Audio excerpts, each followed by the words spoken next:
कि अगर कोई शादीशुदा महिला है, शादी के बाद अगर उसका किसी दूसरे पुरुष से संबंध है तो उस महिला को ही अपराधी माना जाता था। तो महिलाओं ने केस किया, केस कोर्ट में कहा कि अगर शादीशुदा पुरुष है और वो अगर किसी से संबंध बनाता है तो ये उस पर भी एप्लीकेबल होना चाहिए, या तो इसे हमारे पे भी हटा दीजिए या तो उस पर से भी एप्लीकेबल कर दीजिए। ये मांग गलत नहीं, किसी एक को आप नहीं कह सकते यहां पर।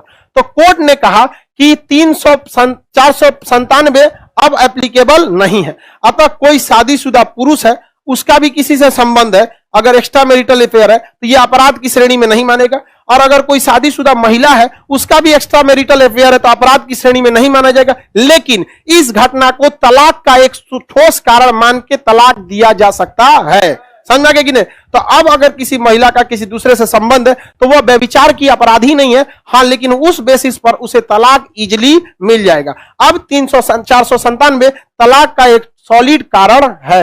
समझ में आ गया कि नहीं आ गया? किसी को दिक्कत? नपुंसकता भी तलाक का एक क्या है? कारण होता है। नपुंसकता तलाक का क्या होता है? कारण। अब देखिए, पहले होता भी था नपुंसकता बहुत बार। 40 साल उम्र है, अब क्या करेगा 15 साल की लड़की से?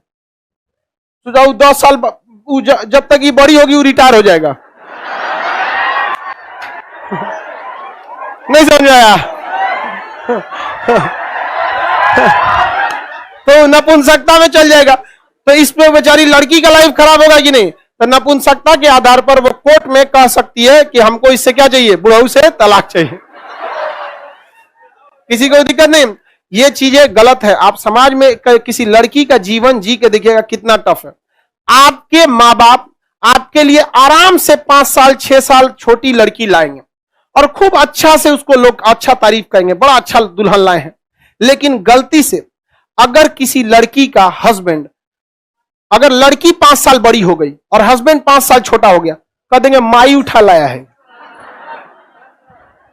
तो उसको काहे नहीं कह देगी कि इसका बाप उठा लाया है? समझ में आया कि नहीं आएगा? ये चीजों में काफी ज्यादा मतलब भेदभाव समझ में आ गया। ये हमारे यहाँ पे इस चीज में धीरे धीरे सुधार हो रहा है। सोचिए बेचारी उस घर में चली जाती है जिस घर में उसकी सास कहती है पराये घर से आई है, और माँ पहले से पाल के रखती है ये कह के कि दूसरे घर जाएगी।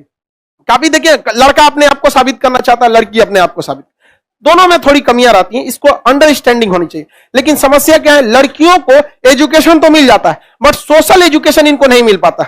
आप समाज में घुल मिल के नहीं रहती हैं। आप समाज का वो चेहरा देखिए जो समाज आपको दिखाता है, लेकिन समाज का वो चेहरा आप नहीं देखिए जो समाज आपसे छुपाता है। क्योंकि कोई भी आता है प्रोफेशनली तो आपके सामने अच्छा ट्रीट करता है, लेकिन लड़कों ने उस समाज को भी देख रखा है जो दिखता है और उसे भी देख रखा है जो इसे नहीं दिखता है, क्योंकि इनके साथ छल कपट समाज में हमेशा रहते हैं। तो ये समझदार हो चुके रहते हैं समाज के हिसाब से। आप नहीं ढली है समाज के हिसाब से। लड़कों से कोई मुस्कुरा के बात करेगा, अच्छा से कर देगा, समझ जाएगा झूठ बोल रहा है यहाँ पर। और लड़की लोग से 2-4 को बढ़िया बात कर देगा, इसको लगा बाप रे बाप अवतार लिया ही, मेरे लिए इससे अच्छा कोई है ये नहीं है। समझ में आ गया कि नहीं? इस सब चीज को समझना चाहिए। एक लड़की ने कहा था कि बूढ़े माँ बाप जो होते हैं उनको घर से लोग निकाल देते हैं।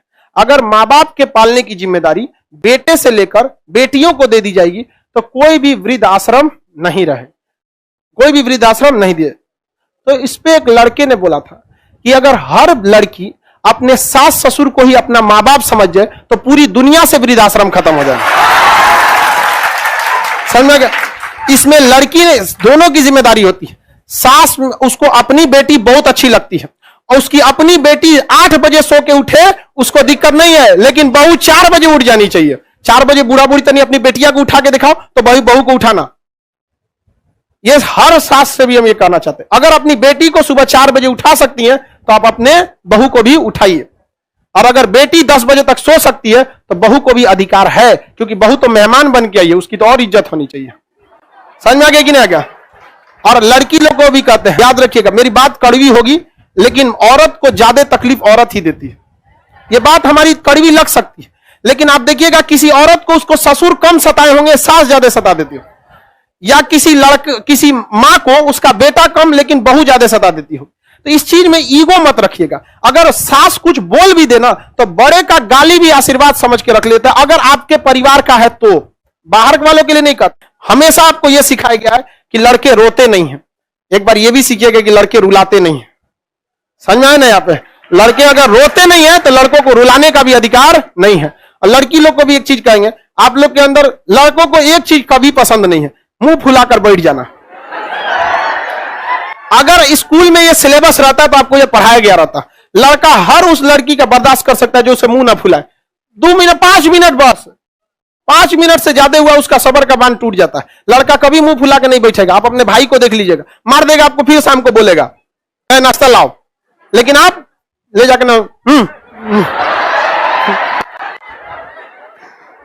किसी से इतना ही नाराज हुई है कि उसको आपकी कमी का एहसास हो। इतना नाराज मत होइए कि आपके बगैर जीना सीख ले।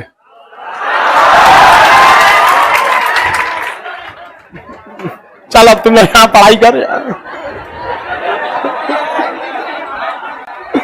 सब देखो कचरा क्या कर रहा है सर। थैंक यू सर, सिखा तुम लोग को रहे, आई थैंक यू कर रहा है सर। रे तुम लोग कितना कचरा है। ये बहुत जरूरी चीज होता है यहाँ पर। जिन पैरों ने कभी ठोकर नहीं खाई है ना, उम्मीद छोड़ दीजिएगा ये पहाड़ जैसी बुलंदी चढ़ सकते हैं। इसलिए ठोकर का खाना जरूरी है। लोग खामखा कहते हैं कि बादाम खाने से दिमाग आता, ठोकर खाने से आता। इसलिए हम लोग ठोकर खा गए हैं, हम आपको समझाते हैं कि उसी ठोकर से आप मत जाके लड़ जाइए।